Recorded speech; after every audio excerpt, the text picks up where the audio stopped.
Magandang umaga mga kalitog. Ito po ang aking guest na aahon sa Hapunong Banoy. Bago pala kami umahon, nagsagawa po kami ng konting orientation. Tapos pinaliwanag ko sa kanila yung mga bundok natin. Pagkatapos, nag-pray po kami bago umahon sa Hapunong Banoy. Sinabihan na nga rin pala ni Sir, si Ma'am, na si Ma'am na lang po ang magdadasal para sa pagbago kami umahon sa Hapunong Banoy.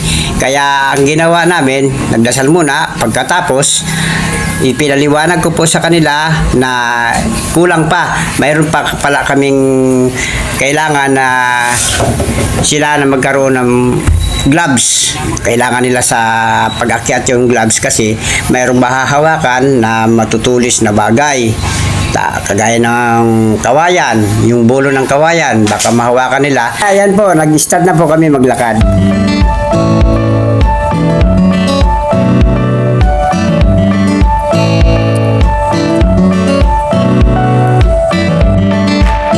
Siya nga po pala, nadaanan namin ng isa sa mga followers ko, kaya nagpa-picture siya kaagad-agad sa amin.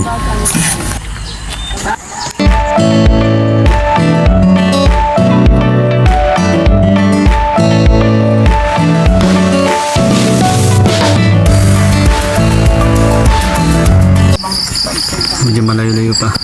Malayo pa? Malayo-layo pa to.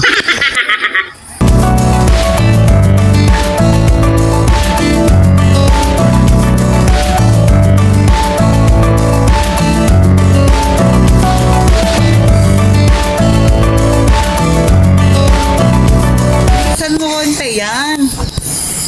Hello, kaya? Basic.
Siya nga pala mga kalitog, ako po ang unang umakyat para maituro ko kay Ma'am kung paano safe siyang makaakyat at safe siyang makababa.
Sa dami natin na daanan, dito ka pa madudulas pa.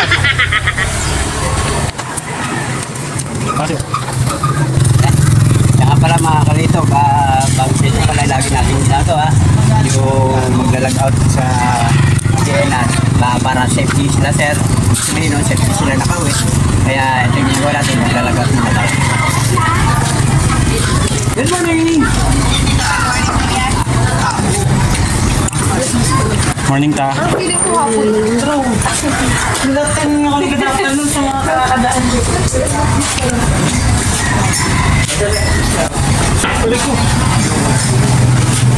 Ay, City. 5:15 to Ay, City. Ito ma'am. Sila ma'am magsaside trip doon sa Kawadan. Kaya sasamahan ko pa ulit. Ano yun, sa nakapaglagat. Bahala.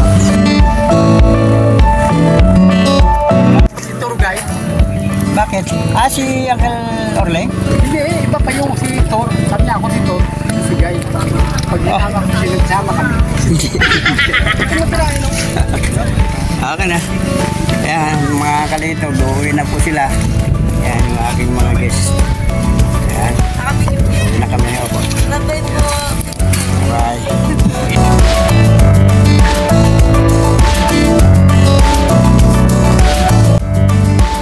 Paki-like and share na lang po mga kalito. Salamat.